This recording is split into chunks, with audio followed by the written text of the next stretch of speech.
Hola, estimada y estimados alumnos, un gusto saludarles nuevamente, esta vez con la intención de ofrecerles el contenido del segundo módulo de este curso que tiene como título Estructura interna del margen andino.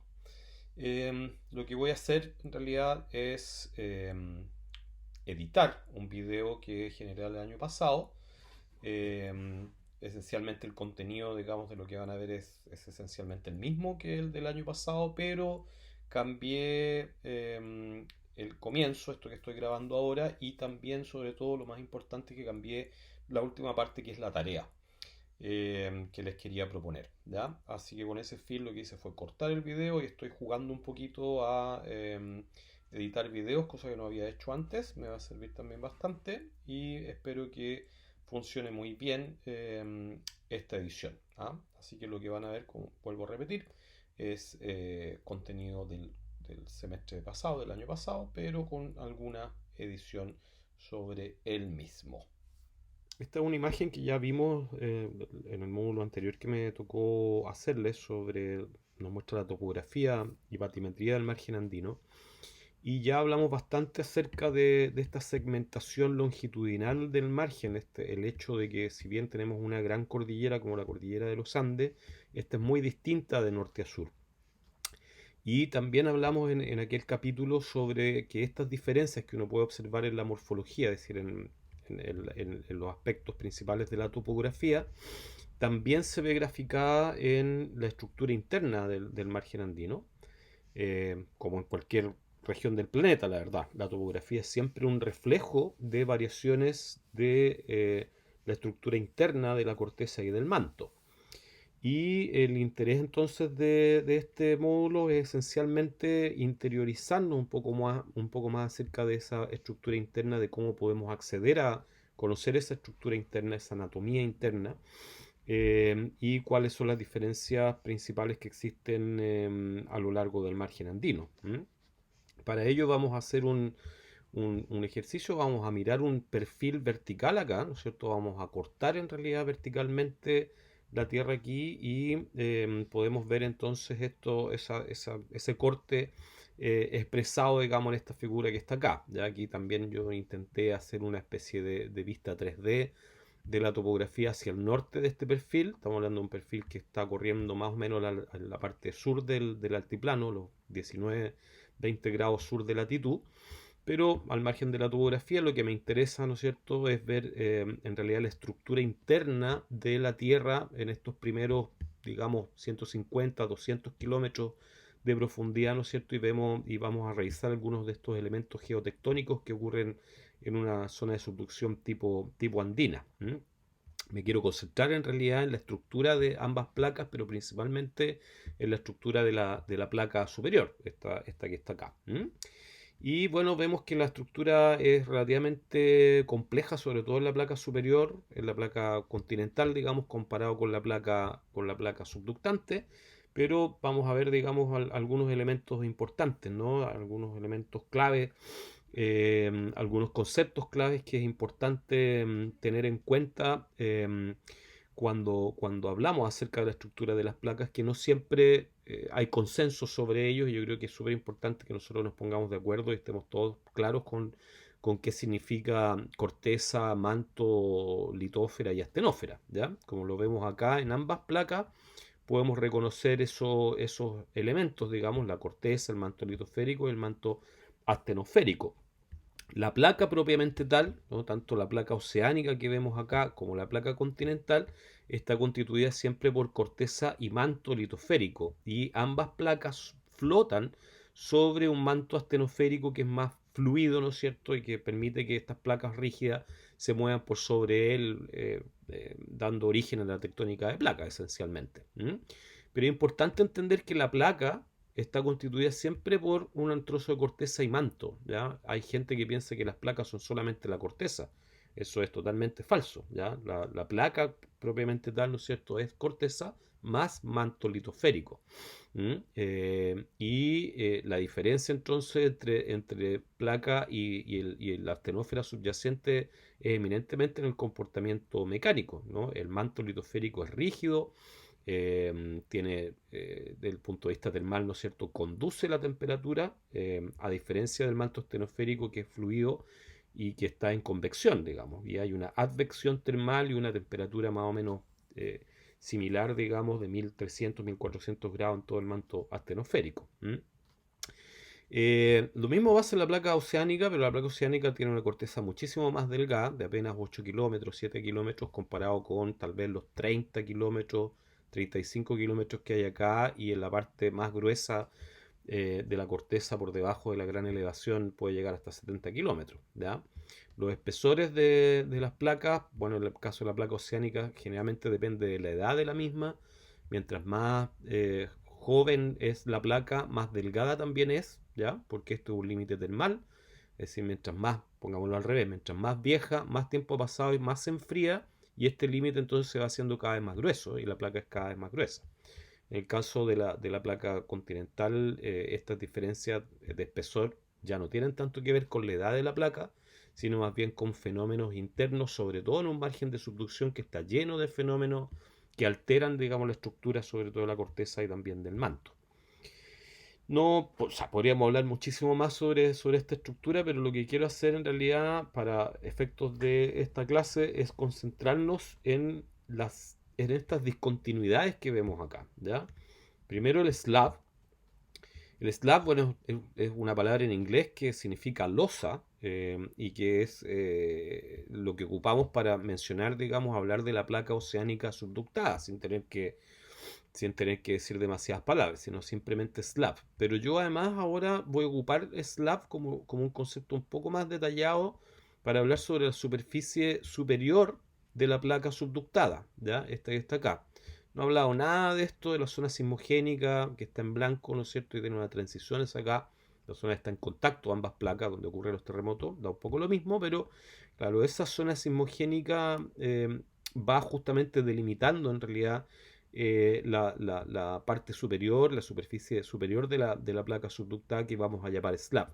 Y esta es una geometría de muy primer orden, muy importante, ¿no es cierto? Porque la geometría del slab, como ya vimos en el módulo que ya tuvimos juntos, ¿no es cierto? La geometría del slab representa o es el producto de variaciones importantes en la dinámica de la zona de subducción. Así que conocer su geometría es muy, muy importante. Eh, por otro lado, ya en la placa o en el lado, digamos, de la placa continental, ¿no es cierto? Encontramos otra discontinuidad que también la tiene la placa oceánica, pero nos va a interesar más el lado de la placa continental, que se llama LAB o LAB, ¿no es cierto? Que es el acrónimo para Lithosphere Asthenosphere Boundary en inglés, que es el límite entonces entre el manto litosférico y el manto astenosférico. Este límite, se puede hablar muchísimo también de él, pero no lo vamos a hacer, es un límite eminentemente termal y representa una temperatura que es más o menos 1300 grados, entre 1250 y 1400 grados, dependiendo de región en región, ¿no es cierto? Pero es la temperatura a lo cual el manto, que es el material, digamos, que compone gran parte de la Tierra, ¿no es cierto? La capa más importante eh, de la Tierra por debajo de la corteza, tiene la misma composición, el manto litosférico y el astenosférico, son rocas principalmente compuestas por olivino y otros minerales en menor proporción, ¿no es cierto? Se llaman dunitas o peridotitas, pero lo importante es que ese material, a una temperatura por debajo de 1300 grados, se comporta de manera rígida y por encima de esa temperatura se comporta de manera fluida. ¿Ya? No es que esté fundido, sino que a esa temperatura fluye de manera dúctil mucho más fácilmente que la litósfera. Y por lo tanto este límite, el LAB, en definitiva, es un límite eminentemente termal, pero que tiene asociado un comportamiento mecánico distinto para litósfera y astenósfera. Otro límite súper importante en el caso de la placa continental es el MOO o la discontinuidad de Mohorovich, que fue un caballero, un señor, uno de los primeros sismólogos instrumentales, digamos, y teóricos del mundo, ¿no es cierto? Este señor Mohorovich, que se conmemoraron 100 años de su nacimiento hace unos 3 4 años atrás. Y él descubrió entonces, analizando ondas sísmicas, que existía una discontinuidad al interior de la litosfera, más o menos a profundidad entre 30 y 50 kilómetros, ¿no? Donde las ondas sísmicas se refractaban y otras se reflejaban, y que interpretó entonces como un cambio importante en la composición de las rocas, ¿no? Entre lo que hoy día sabemos entonces el manto litosférico por debajo y la corteza por arriba. ¿Ah? La corteza y el manto son muy distintos desde el punto de vista composicional y mineralógico.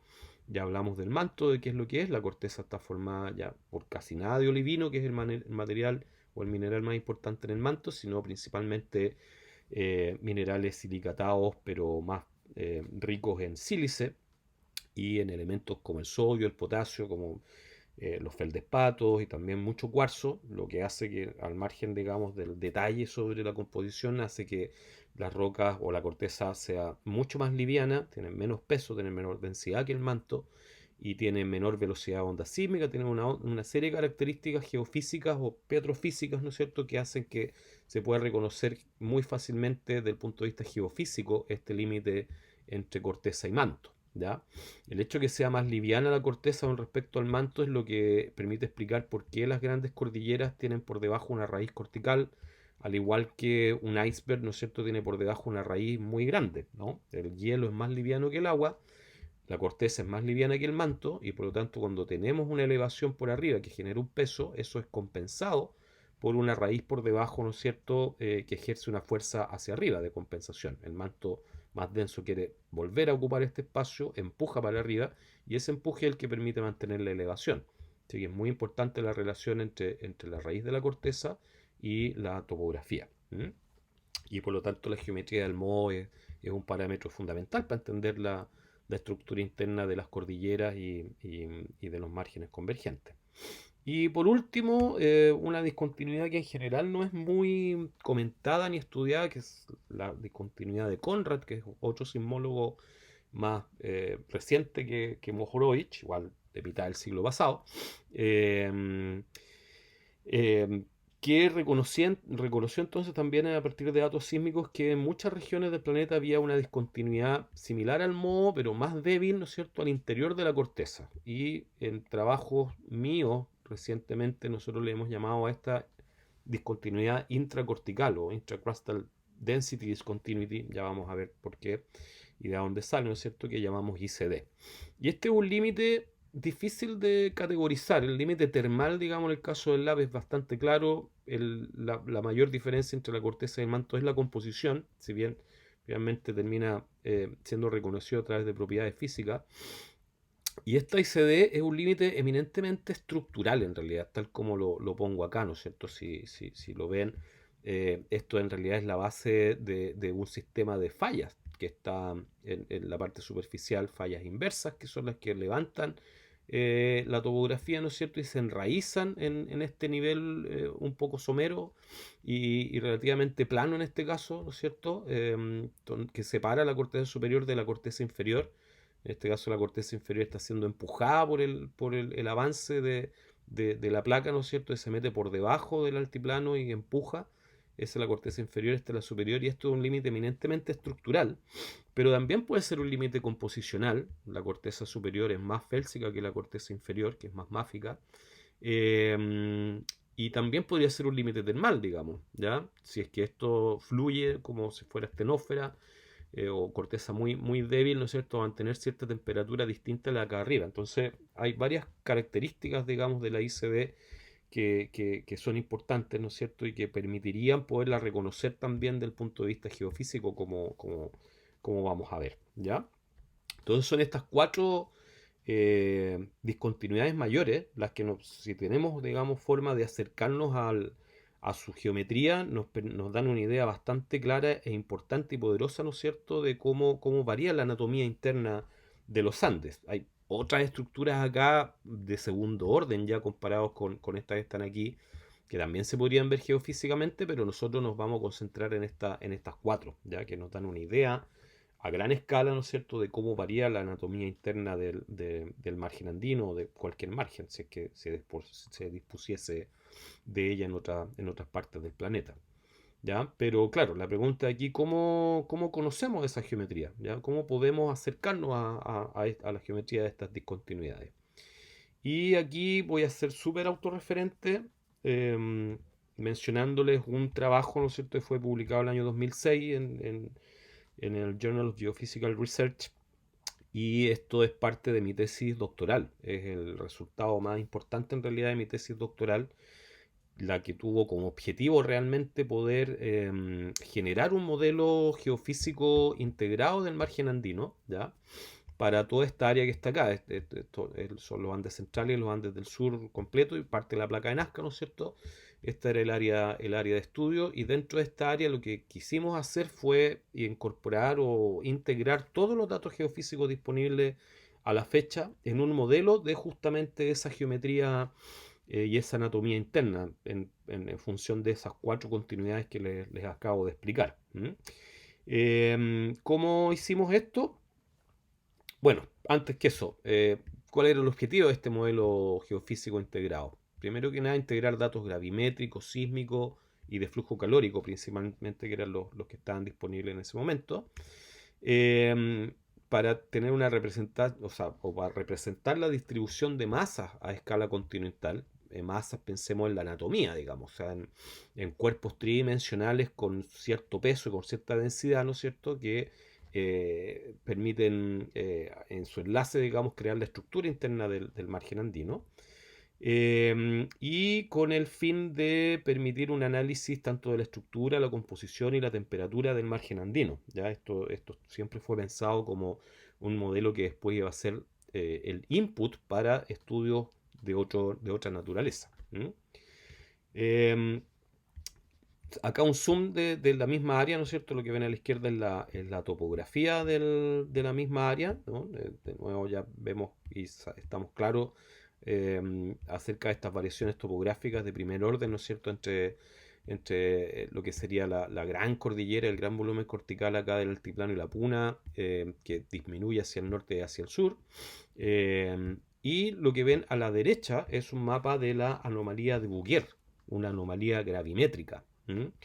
Que imagino que para José, que es un geofísico, debería tener más claro de qué se trata, digamos, esta anomalía de Bouguer, y espero que los geólogos también lo tengan claro, y no sé si Octavio, siendo geodesta, también lo conoce, pero es una característica muy importante del campo geofísico, si se quiere, en cualquier región del planeta, ¿no es cierto?, que nos habla acerca de las variaciones en la atracción de gravedad terrestre. ¿Ya? Esto está medido en miligales. Un miligal es igual a 10 elevado a la menos 5 metros partido por segundo al cuadrado, ¿no? Que es la medida de gravedad. ¿Cierto? La fuerza de gravedad es 9,8 metros partido por segundo al cuadrado, y aquí estamos viendo variaciones entonces de esa fuerza gravitatoria, que son del orden de, bueno, 10 elevado a 5 veces ese valor. ¿Ya? Son variaciones muy pequeñitas que uno puede medir con un instrumento que se llama gravímetro. Acá todos estos puntitos que tal vez reconocen son estaciones gravimétricas. Alguien fue y midió con un gravímetro el campo gravimétrico, y después de hacer varias correcciones sobre los datos y reducciones, uno puede llegar a un mapa como este. ¿Ya? Un mapa que nos muestra entonces anomalías negativas del orden de 400-450 miligales en sectores que coinciden muy bien con la alta topografía, ¿ya? Y anomalías muy positivas en la placa oceánica. Esas anomalías se miden y se estiman con respecto a una Tierra plana, ¿no? Que tiene una corteza de espesor normal, que tiene una estructura de densidad normal o promedio con respecto a la Tierra, y con respecto a ese promedio podemos compararla, ¿no es cierto? Y podemos ver estos sectores que son anómalamente negativos en términos de su gravedad, ¿ya? Tenemos menos gravedad acá que el promedio de la Tierra, y tenemos más gravedad acá que el promedio de la Tierra. Entonces, esa menor gravedad, esa menor fuerza gravitatoria, ¿no es cierto?, está o tiene que estar relacionada con un déficit de densidad. Rho es densidad en este caso, ¿ya? La densidad de las rocas en distintas partes, digamos, de la estructura interna tiene que ser menor acá, de manera que al tener menor densidad tiene menor masa, y al tener menor masa tiene menor atracción gravitatoria, y eso es lo que estamos viendo ahí. Y esta es la magnitud, digamos, de esa diferencia de atracción gravitatoria, ¿ya? En cambio acá en el sur, si vamos por el eje de la cordillera, al tener, digamos, estar en torno a cero, en realidad es una estructura de densidades muy similar al promedio de la Tierra. Pero claramente, comparativamente, la densidad tiene que ser mayor acá que acá. Y la pregunta que yo siempre hago acá cuando hacemos clase, ¿no es cierto?, es, bueno, ¿cuál es la causa, cuál es la razón por detrás de estas diferencias de densidad? ¿Cierto? ¿Qué es lo que hace que haya menor densidad y menor gravedad finalmente en la zona donde tenemos mayor topografía con respecto a la parte sur, que ya hablamos también en su momento, ¿no es cierto? Una cordillera muy normal para una zona de subducción, no tiene nada de raro, comparado con este tremendo monstruo que es el altiplano y la puna, y donde la estructura de densidades también es normal. Entonces lo anómalo acá es que haya una anomalía de gravedad tan baja, ¿ya? De hecho, esta es comparable solo con la del Himalaya, donde también hay del orden de menos 500, menos 600 miligales de anomalía de Bouguer. Y sin mayor misterio, la respuesta acá puede ser múltiple. Pueden haber varias causas por las cuales la densidad general o promedio de esta zona sea menor a una Tierra normal. Y esas causas pueden ir desde más profundas a más superficiales, ¿ya? Esencialmente son tres causas. Una es la temperatura del manto. Pensemos que si hay una litósfera muy adelgazada y un límite litósfera-astenósfera entonces muy somero, muy cercano a la superficie, lo que vamos a tener por debajo es una astenósfera muy caliente, y esa astenósfera caliente lo que hace, digamos, es expandir las rocas, ¿no es cierto? Hay una expansión termal. Mientras mayor es la temperatura, mayor es la expansión, y al expandirse disminuye la densidad de las rocas. Y ese puede ser un efecto, ¿no es cierto? Que haya una astenósfera caliente que provoca una gran expansión, y al expandir entonces levanta también todo el sistema, un poco lo que estaría relacionado a esos levantamientos dados por delaminación, ¿cierto? Que hablábamos también en el módulo anterior. Si hay delaminación y perdemos el manto litosférico, lo reemplazamos por manto astenosférico caliente, esa mayor temperatura genera una expansión, y esa expansión hace que se levante el terreno. Puede ser una causa. Otra causa, claramente, el espesor cortical, ¿cierto? Ya decíamos que como la corteza es más liviana que el manto, al haber una raíz cortical, ¿no? Se produce este efecto iceberg, entonces, que levanta la topografía. Entonces, claro, si tengo mucha corteza con respecto al manto en esta zona, en comparación con esta otra zona donde no hay tanta, entonces voy a tener un reemplazo de manto de alta densidad por corteza de baja densidad, y eso me va a bajar la densidad promedio.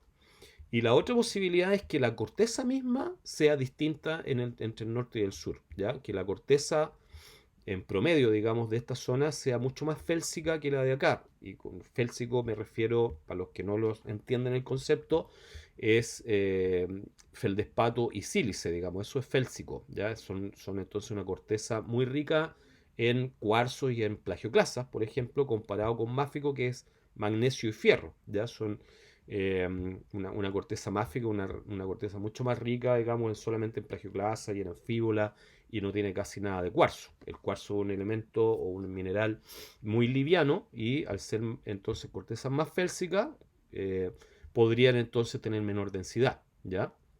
Y esto nos habla entonces de eventualmente variaciones dentro de la composición y la estructura geológica. Rocas que son más félsicas y más máficas en esta zona. Y esos tres elementos efectivamente podrían estar los tres presentes, ¿ya? Y los tres estarse sumando estos efectos para generar esta anomalía gravimétrica, ¿ya? Entonces el desafío para alguien que quiere estudiar en realidad la relación entre la anomalía gravimétrica y la estructura interna es tratar de separar estos tres efectos que están acá. Y eso es lo que yo hice en mi tesis. Trabajé con un software que se llama IGMAS, que fue desarrollado por estas dos personas, que él era mi profe guía en Alemania, y que permite hacer una modelación directa, forward es el nombre en inglés, de la anomalía de Bouguer. ¿Cómo funciona esto? Esto funciona de la siguiente manera. Uno tiene un área de trabajo, digamos, específica, que cortamos en planos verticales paralelos entre sí, ¿ya?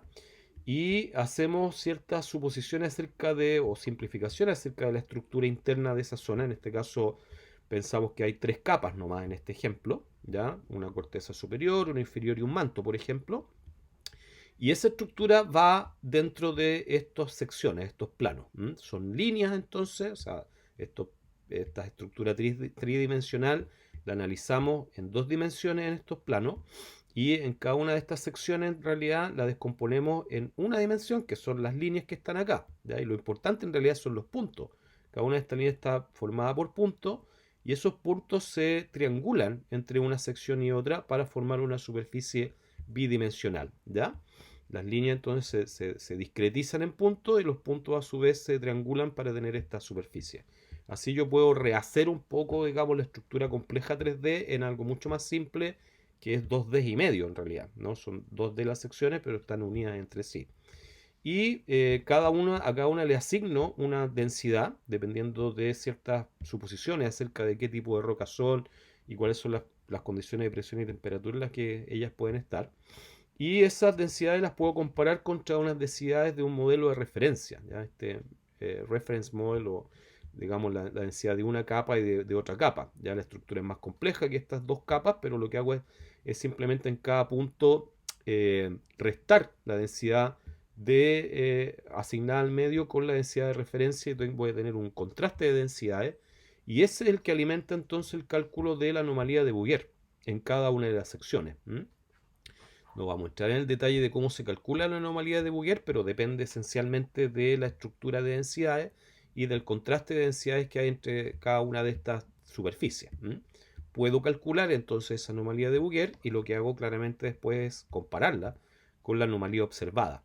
Y con el fin de generar el mejor calce entre las dos, lo que voy haciendo es modificar las geometrías. ¿Ya? Puedo mover los vértices en este programa, los vértices de cada una de estas discontinuidades, de manera de hacer que la anomalía calculada coincida con la anomalía observada. ¿Ya? Puedo tanto mover los vértices como eventualmente cambiar las densidades, ¿no es cierto? Podría hacer las dos cosas de manera de obtener ese buen calce, que el que aquí se ve bastante bien, pero lo que uno quiere es que sea perfecto, digamos, que la anomalía calculada vaya perfectamente por sobre la anomalía observada y en ese punto puedo decir, si es que pasa lo mismo para todos los perfiles, puedo decir, perfecto, acá tengo un modelo entonces que representa la estructura interna de la Tierra. Y eso es lo que nosotros hicimos, no en 3 secciones, sino que en 43 en este estudio. Nos dividimos todo el área en esas 43 secciones que son las que ustedes ven acá. Esas secciones no van este-oeste, que podría haber sido más cómodo, sino que van en realidad paralelas a la convergencia, que va en esta dirección, porque de esa forma íbamos paralelos también a las zonas de fractura de la placa oceánica. Recuerden que también objetivo importante de este trabajo era tener la estructura de densidades de la placa oceánica. Y bueno, en cada una de estas 43 secciones partimos con un modelo inicial, una estructura inicial que era la misma, una estructura bastante simple, ¿no? La idea es que este modelo tan simple representa la estructura a escala continental.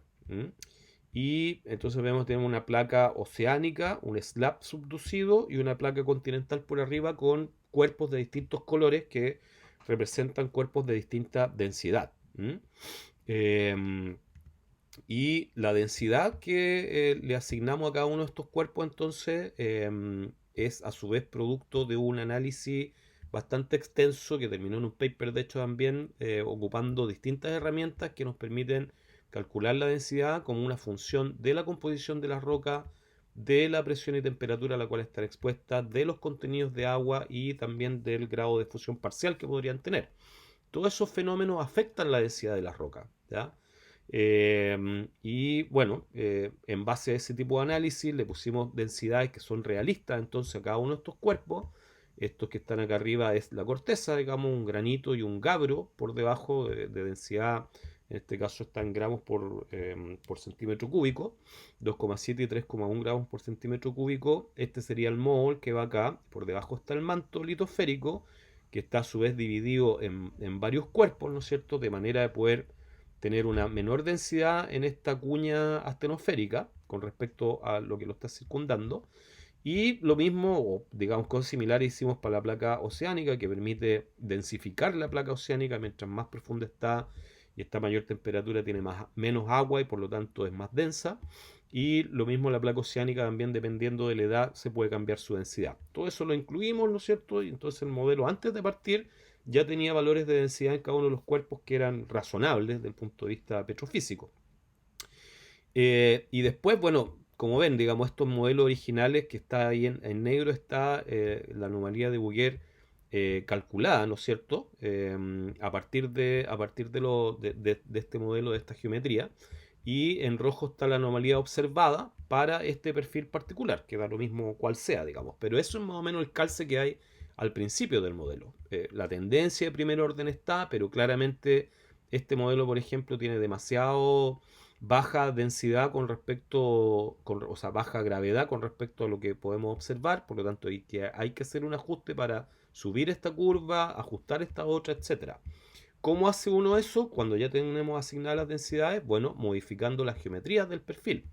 Y la geometría, perdón, todo esto se compara contra el modelo de referencia y como decíamos, el modelo final, ¿no es cierto? La estructura final del modelo tiene que ser capaz de reproducir perfectamente la anomalía observada con la calculada. Y ahora vemos que la geometría es bastante más realista, ¿no es cierto? Nos da ahora una idea clara de cómo es la geometría del slab, del lab, del MO y de la ICD, ¿ya? Que habíamos hablado previamente, que son las geometrías que están acá. Pero claro, ustedes tienen que entender, es súper importante esto, ¿no es cierto?, de que los modelos gravimétricos, en realidad yo podría tener este calce perfecto con una combinación, con infinitas combinaciones de geometría acá abajo. Porque si yo, por ejemplo, dado que, bueno, el modo tiene un contraste positivo todas las discontinuidades tienen un contraste positivo de densidad, ¿no? En el sentido de que la densidad acá es menor y acá es mayor. Por lo tanto, como es menor, si le pongo más corteza que manto, ¿no es cierto? Tengo este efecto que baja la gravedad, pero recuerden que este manto astenosférico tiene menor densidad que esta de acá. Entonces, cuando yo lo subo, también bajo el campo gravimétrico, porque estoy reemplazando material de alta densidad por uno de baja, lo mismo que pasa acá. Entonces, esta forma yo la podría lograr tanto con una variación en la geometría del modo, como con una variación en la geometría del límite litósfera-astenósfera. Y así pasa con todas las otras discontinuidades del modelo. Por lo tanto, los modelos gravimétricos son muy no únicos, ¿ya? Tienen ese problema, si se quiere, pero por otro lado, ese problema es un beneficio para este tipo de modelos, porque para poder realizarlo realmente uno no le queda otra opción que integrar un montón de otros datos independientes, principalmente datos sísmicos, que nos permitan entonces fijar la geometría, digamos, sobre todo de estas discontinuidades, ¿no? Poder fijar en realidad por dónde va el slab, dónde está el lab y dónde está el modo principalmente, a partir de datos eminentemente sismológicos, que son los que nos dan información independiente sobre esta geometría. Entonces yo para poder hacer mi modelo tengo que integrar todos estos datos de constraint, digamos, de control. Y en este modelo particularmente nosotros no pusimos ningún dato de control sobre la ICD. La ICD en realidad es libre. Una vez que yo tengo todo fijo, tengo fijo el lab y el MO por datos independientes, y tengo fijas las densidades, la geometría de la ICD tengo que ajustarla a mano de manera de poder generar este buen calce con la anomalía gravimétrica. Así que la ICD en este modelo es un resultado directo del modelo gravimétrico, que no se podría haber obtenido con datos sísmicos ni ningún otro. ¿Ya? Es directamente reflejo del ajuste en longitudes de onda, sobre todo chiquititas como esta, del campo gravimétrico. Ahora, claro, la pregunta es, ¿de dónde saco información, ¿no es cierto?, para constreñir el slab, el lab y el MO, que es lo que vamos a ver ahora.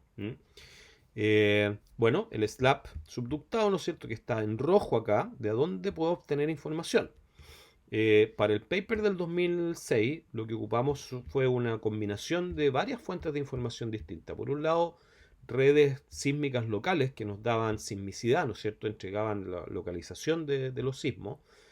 Varios de ellos estaban disponibles, varios de ellos son del mismo grupo alemán en el que yo trabajaba en mi doctorado, otras no, son de chilenos, ¿no es cierto? Pero yo compilé todo eso, posiciones X y Z, ¿no es cierto?, de los sismos, y qué es lo que podemos ver acá, ya esa sismicidad local, pero también habían datos telesísmicos que uno obtiene directamente desde internet, se combinan, ¿no es cierto? Y la sismicidad nos ayuda a delimitar dónde va el slab, ¿ya? Nos da una buena idea acerca de por dónde debería el slab, porque estos clústeres de sismicidad están a su vez asociados con el límite superior del slab generalmente. ¿M?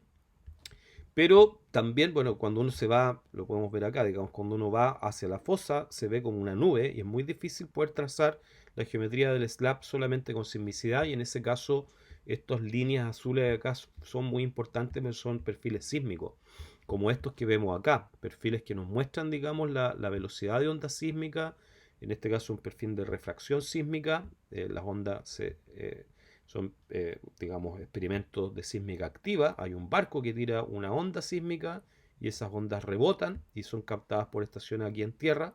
O también hay explosiones en tierra que rebotan y se pueden ver acá, ¿no es cierto? Y que nos permiten ver entonces dónde está el slab de mucho mejor manera que la sismicidad. Entonces eso también está integrado acá y nos permite tener una idea relativamente buena acerca de la distribución y la geometría del slab. Además también ocupamos tomografías sísmicas globales, que es lo que ven acá.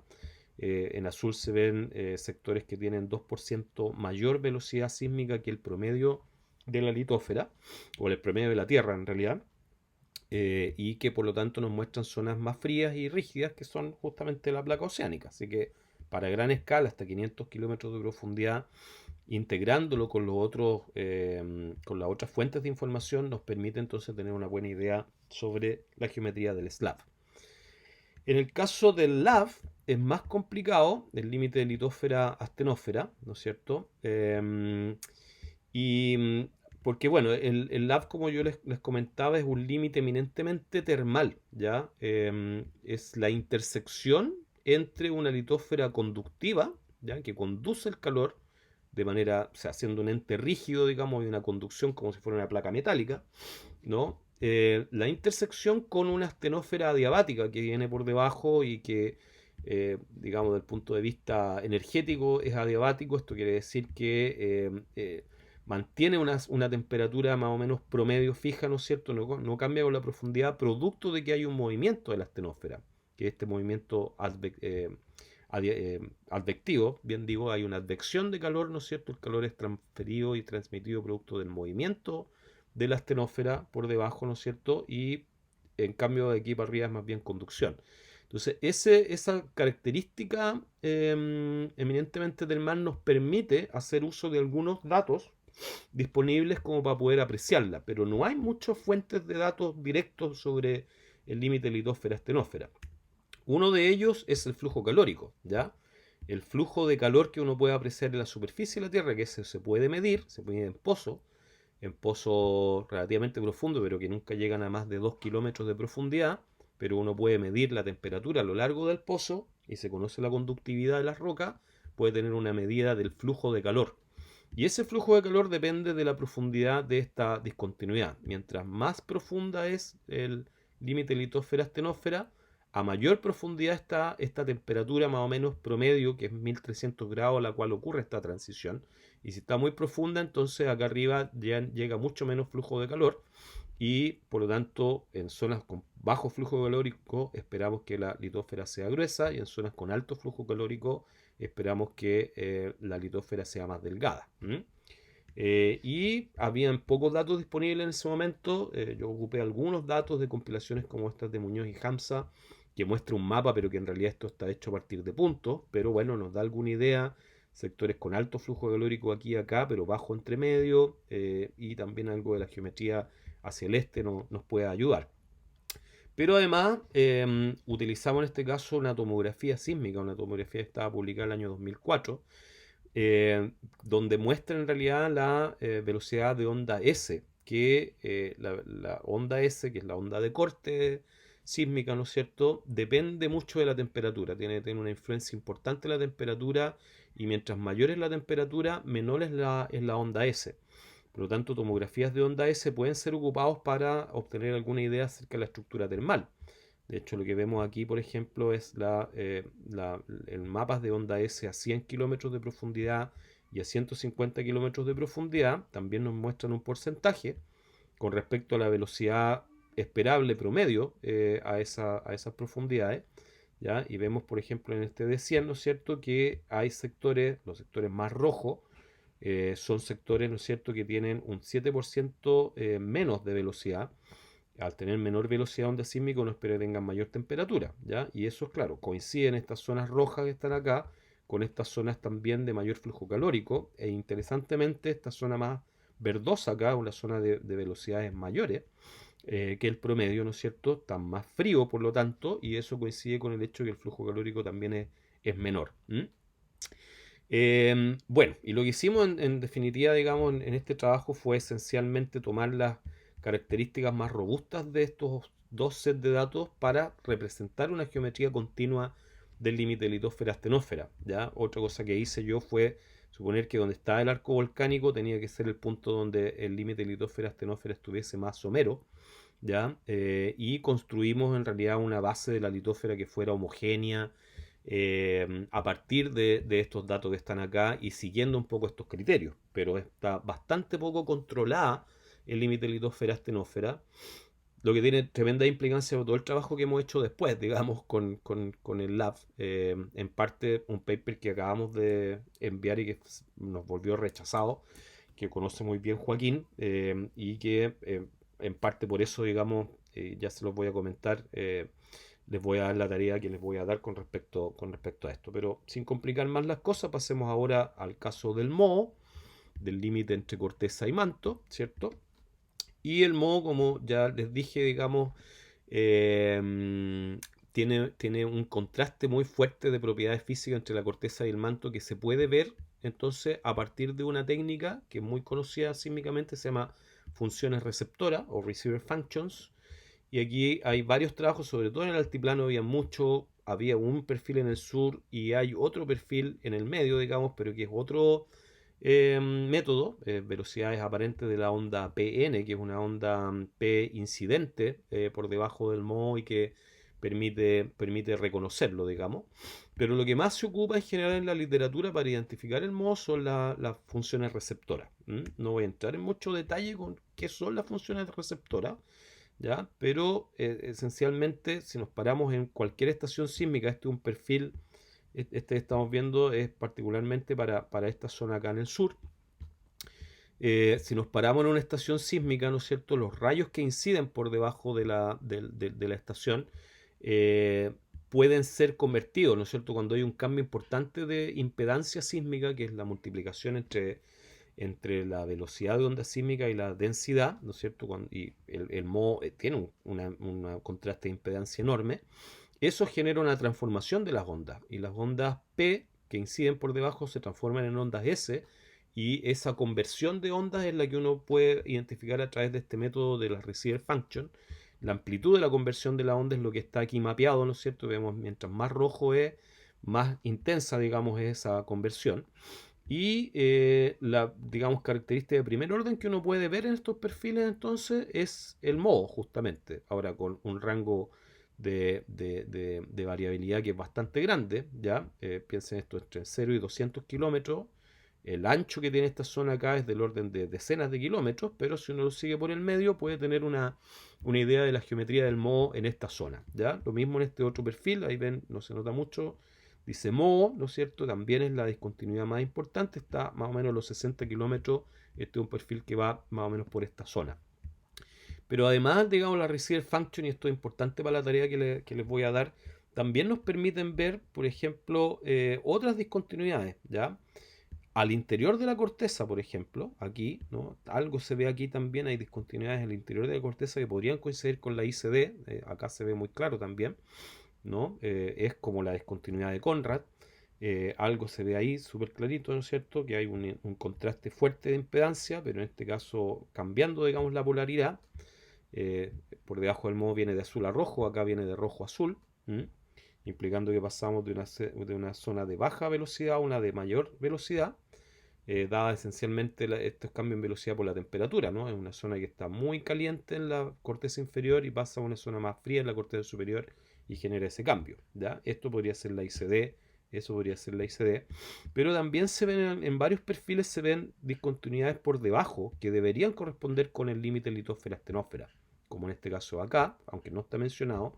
Y aquí se ve algo, pero lo que ellos dicen en este trabajo es que estos son reflectores múltiples, que no es una señal real, es un artefacto del método que crea entonces la sensación de que estuviera aquí el límite litósfera-astenósfera, pero bueno, es algo que hay que estudiar mejor, digamos, y en algunos casos sí se puede identificar a través de funciones receptoras ese límite litósfera-astenósfera. Nosotros no lo hicimos, no incluimos nada de eso en este paper del 2006 ni tampoco las versiones posteriores, ¿ya? Pero bueno, lo que quiero transmitirles es que teniendo esta información y además haciendo uso de ciertos conceptos de compensación de la topografía, ¿no? Conocemos bien la topografía, conocemos en parte la rigidez de las rocas por el espesor elástico, un trabajo que también habíamos hecho antes. Podemos entonces expandir el conocimiento que nos da la receiver function a otras zonas donde no las teníamos en ese momento y generar un mapa del modo entonces que sea homogéneo para todo el sector. Y como ya les dije, la ICD no pusimos ningún control, directamente sale del análisis gravimétrico, integrando toda esta información, haciendo variar los perfiles para ajustar el campo gravimétrico. Al final llegamos a un modelo que cuando uno le resta la anomalía de Bouguer observada con la calculada, tenemos lo que llamamos un residual. Y ese residual es que el mapa, digamos, que estamos viendo acá, con valores muy, muy pequeñitos de residual en general. ¿No? Estos son, un diagrama de frecuencia, un histograma, digamos, de esos residuales.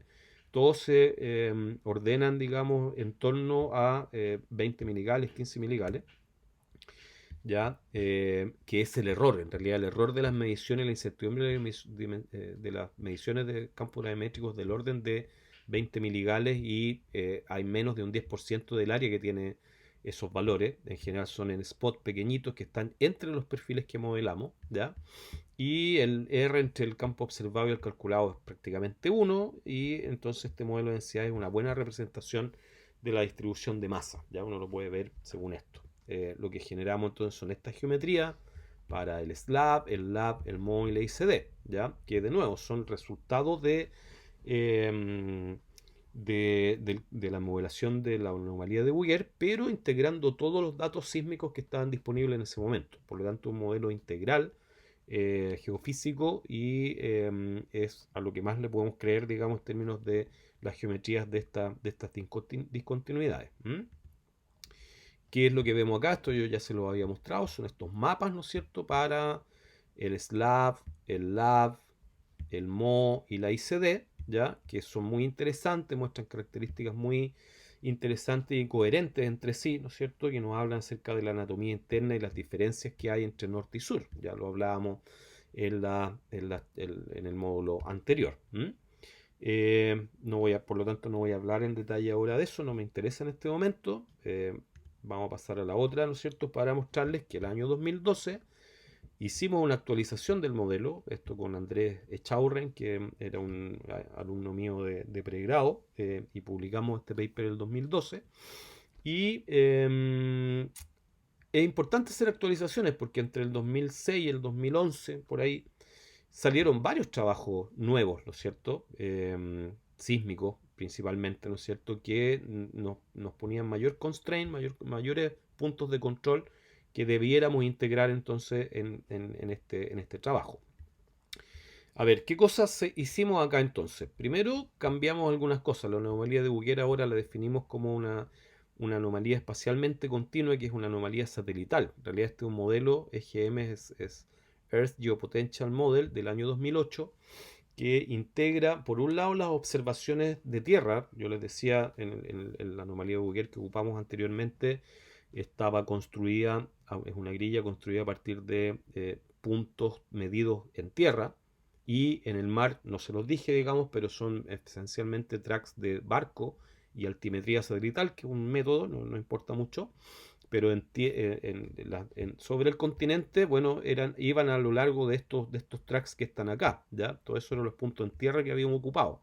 Pero este GM 2008 une esos puntos en tierra con datos satelitales, con un par de misiones satelitales que están dedicadas a medir el campo gravimétrico y por lo tanto nos da una anomalía continua espacialmente.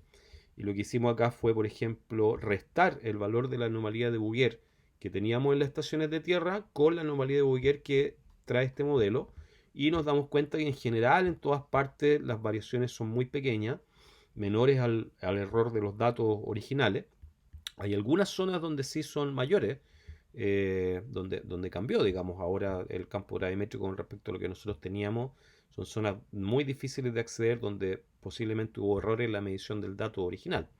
¿Ya? Pero en general, digamos, se mantiene bien y ahora tenemos una cobertura mucho mejor en este modelo. ¿Mm?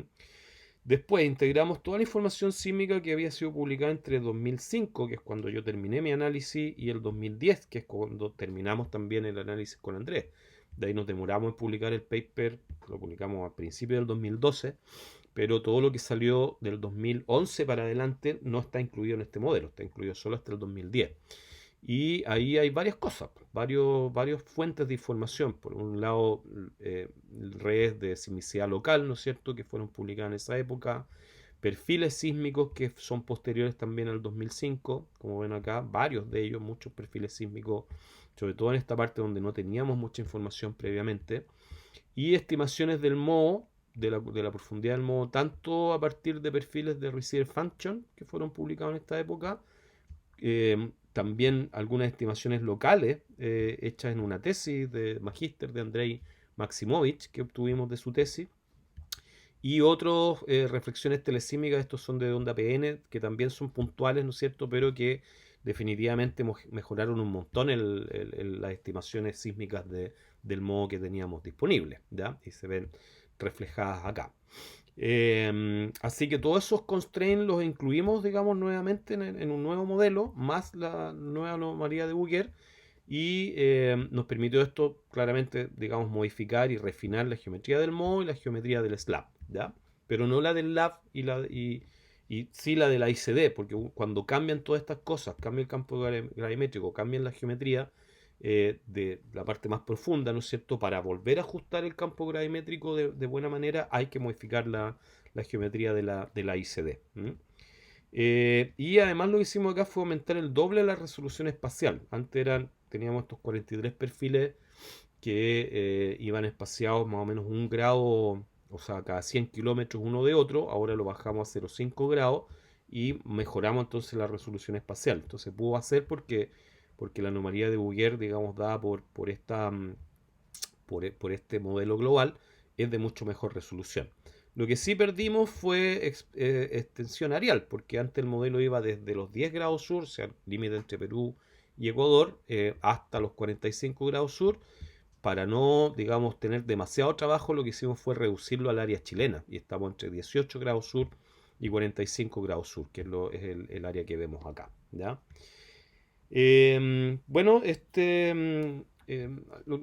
digamos, el modelo esencialmente está expresado en las mismas geometrías de las 4 discontinuidades que nos interesan, ¿no es cierto? El slab, el lab, el mo y la ICD, que son los mapas que ven acá. Si los compararan con los mapas del paper del 2006, se van a dar cuenta que no hay muchas diferencias. Esas diferencias las podemos notar mejor en estos otros mapas que están acá, que nos ponen cada punto en realidad son los vértices de... Recuerden que esto está construido en perfiles con esta orientación, ¿no es cierto?, paralelos a la convergencia. Y en cada uno de esos perfiles las discontinuidades están dadas por puntos. Entonces vemos aquí la ubicación de los puntos para cada uno de esos discontinuidades, y el color es la diferencia entre el modelo nuevo y el modelo anterior, ¿ya? Vemos entonces, por ejemplo, hay alguna zona roja acá en el slab, ¿no?, que nos muestra diferencia del orden de 15-20 kilómetros entre el modelo nuevo, que está acá, ¿no?, que está mucho más levantado en esta zona con respecto al modelo antiguo, porque las redes sísmicas, la sismicidad disponible más nueva, ¿no es cierto?, nos muestra que efectivamente el slab está más somero que lo que nosotros habíamos estimado anteriormente, ¿ya? Lo mismo pasa un poco con el MO, ¿no es cierto? El MO hay zonas más bien azules, ¿no es cierto?, que muestran que el modelo nuevo en realidad tiene una profundidad mayor que la que habíamos estimado originalmente, y esto dado por los nuevos datos que hay. El lab no cambió mucho, la ICD sí cambió, pero más bien dado por variaciones más que en la geometría, en el campo gravimétrico mismo, ¿ya? Pero son bien locales los cambios que hay. Y bueno, nos permite entonces ver esto en realidad, cuánto puede cambiar el modelo en cuestión de 5 o 6 años, producto de la incorporación de nuevos datos sísmicos de control. ¿Mm? Ok, y ahora les voy a plantear entonces la tarea que he ideado para culminar este módulo. Y esta tarea está relacionada con la siguiente pregunta. ¿Se hace necesario corregir o actualizar las geometrías del LAV y del MO en base a datos publicados después del 2011? Como vieron, el modelo de Tazares-Chaurren del 2012 fue generado a partir de información geofísica, compilando gran parte de toda la información geofísica que había sido publicada en realidad hasta el año 2010, que es cuando terminamos de actualizar el modelo, de hacerlo. Después nos demoramos un par de años en publicarlo. Y por lo tanto, del 2011 hasta ahora son 10 años ya en los que se ha publicado una gran cantidad de información que podría requerir entonces ser integrada dentro del modelo para actualizar particularmente las geometrías del LAB y del MO. ¿Ya? Para el SLAB, bueno, yo ya he hecho comparaciones y sé que no necesita realmente mucha actualización. Y la ICD, por otro lado, en realidad es resultado del modelo, así que una vez actualizando el LAB y el MO va a ser necesario modificar en el modelo gravimétrico mismo la geometría de la ICD. Pero es importante saber, sobre todo el LAB y el MO, que son discontinuidades fundamentales dentro del modelo y que son constreñidas con información independiente. ¿Cómo vamos a trabajar esto? Bueno, el curso se dividirá nuevamente en 3 parejas de trabajo y para cada pareja deberá responder esta pregunta para un segmento específico del margen andino, tal como lo vemos acá. Ya asigné las parejas para evitar perder tiempo, en definitiva. Y Sofía con Alfredo van a investigar el segmento norte, en realidad entre los 18 y los 27 grados sur. Ese es su área de estudio. El área para Tomás y Nicolás va a ser el segmento central, entre los 27 y los 36 grados sur. Y a Vicente con Francisco le tocará entonces estudiar el segmento del sur, entre los 36 y los 44 grados sur. ¿Ya? Tienen más o menos la misma área estos segmentos y yo estimo que debe haber la misma cantidad de información. Probablemente en el sur hay menos información sísmica, digamos, de control que hacia los segmentos del norte, pero deberían ser capaces de en los 3 segmentos encontrar nuevos datos, digamos, tanto para el LAV como para el MOO.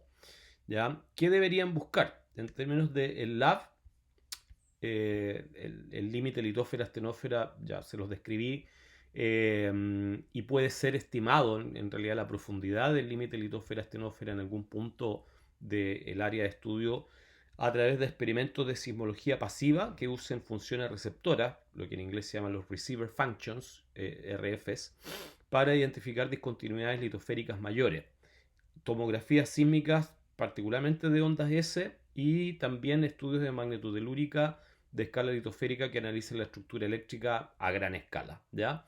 La función receptora funciona muy bien y permiten, digamos, tener una imagen del contraste al final de propiedades físicas, principalmente la viscosidad entre la litósfera y la estenósfera, pero particularmente las ondas S, ¿ya? Las funciones receptoras de onda S, al igual que las tomografías de onda S, que son más sensibles a estos cambios en viscosidad dados por los cambios en temperatura. Y a su vez, la astenósfera se supone también es mucho más conductora por ser un fluido, digamos, tener una menor viscosidad, fluye más y por lo tanto tiene una capacidad mayor de conducir la corriente eléctrica y por lo tanto los estudios de magnetotelúrica también son capaces de estimar la profundidad de la astenósfera y por lo tanto la profundidad del LAV. Ese es el tipo de estudios que deberían buscar entonces en cada una de las 3 áreas. Y para el MOO, que tengo puesto acá, bueno, dado el alto contraste de impedancia sísmica, la impedancia sísmica es el producto entre la velocidad sísmica y la densidad de las rocas, ¿ya? Y dado el alto contraste que existe entre corteza y el manto, el MOO es fácilmente identificable por método sísmico, tal como ya se los mostré durante la presentación. Y los métodos más usados son también las funciones de receptoras tanto de ondas P como ondas S, en general se ocupa más la onda P, y otro método sísmico como la identificación de la fase PN que rebota en el MOO y tomografías sísmicas que permitan identificar un alto gradiente de velocidades sísmicas asociadas justamente al MOO, ¿ya? estos métodos, entonces, o sea, deberían buscar papers que trabajen con estos métodos y que permitan entonces reconocer la profundidad de estas superficies o discontinuidades, ¿no es cierto?, en puntos específicos. Lo que van a ver van a encontrar mapas, van a encontrar perfiles, van a encontrar puntos específicos donde se han estimado la profundidad de estas discontinuidades. ¿Mm? Y lo que debieran hacer con ello, ¿no es cierto?, es que, bueno, en cada segmento van a recopilar papers, apareció y aquí puse entre paréntesis todos los papers, ojalá pudieran acceder a todos realmente los papers que aparecieron después del 2011 y que entreguen estimaciones cuantitativas de la profundidad del lab y el MOO. Y deberían extraer valores puntuales de estos parámetros en la forma de tablas, ¿ya? Eso es lo que yo sugiero. O sea, intenten, digamos, encontrar esa información, pero cuantifíquenla, extraiganla con puntos específicos, ¿no es cierto? Longitud, latitud y profundidad. Y armen una tabla para el lab y una tabla para el MOO con esas estimaciones, ¿no es cierto? Para después poderlas comparar gráficamente, ¿no es cierto?, con los datos del modelo de Tazara y Echaurren. Y aquí lo que yo sugeriría es que pudieran ser capaces de tomar esas tablas y convertirlas en perfiles este-oeste o norte-sur, digamos, como quieran, pero es más fácil este-oeste, y mapas donde puedan comparar las dos cosas, ¿ya? Quizás, o sea, aquí requieren, digamos, esto se podría eventualmente hacer con Excel, pero no es el ideal, obviamente. Lo podrían hacer también con GIS, eventualmente con el ArcGIS o el QGIS o algún programa de sistema de información geográfico que ustedes ocupen. Si tienen las tablas, las pueden cargar y pueden tratar de visualizar entonces, al menos en mapa en el GIS, o trabajando con Python, como ya lo están haciendo en el curso de herramientas cuantitativas. Pero de alguna forma van a tener que resolver el cómo combinar lo que ustedes traigan de los papers con los datos de Tazara y Echaurren. Y para eso yo les voy a entregar además estas tablas, que son las tablas originales que vienen en el material suplementario de Tazara y Echaurren, ¿no es cierto? Esta, por ejemplo, es la tabla para la profundidad del MOO. Y lo que tenemos aquí son una serie de puntos, ¿no es cierto? Igual esta otra es para el LAB también. Serie de puntos donde tenemos la longitud en coordenadas oeste, ¿no es cierto? Por tanto, perdón, que son negativas. La latitud en coordenadas sur, también negativa. Y la profundidad en kilómetros desde la superficie, siempre negativa, digamos, desde el nivel del mar hacia abajo es negativo, ¿ya? Entonces tienen una serie de puntos acá donde están especificados los vértices del el lab en este caso y el MOO en este otro caso. Esas tablas también las voy a dejar disponibles entonces en el material en Canvas para que ustedes puedan trabajar con ellas y, como digo, compararlas con lo que obtengan de los papers, ¿ya? Y bueno, los resultados de este análisis deben ser expuestos en un video, nuevamente, de máximo 15 minutos ahora. Creo que no es necesario más tiempo, es simplemente que informen cuáles son los papers que encontraron y muestren las figuras y evalúen finalmente, ¿no es cierto?, la pregunta que está arriba, ¿no? Den una respuesta a esa pregunta para el área específica que a cada cual le tocó. Y ese video debe ser subido a Canvas antes de las 8 de la tarde del viernes 16 de abril, ¿ya? Les voy a dar hasta ese viernes, digamos, para trabajar. Este es un trabajo que va a requerir más tiempo que el anterior, probablemente, en términos de compilar la información, analizarla, etc.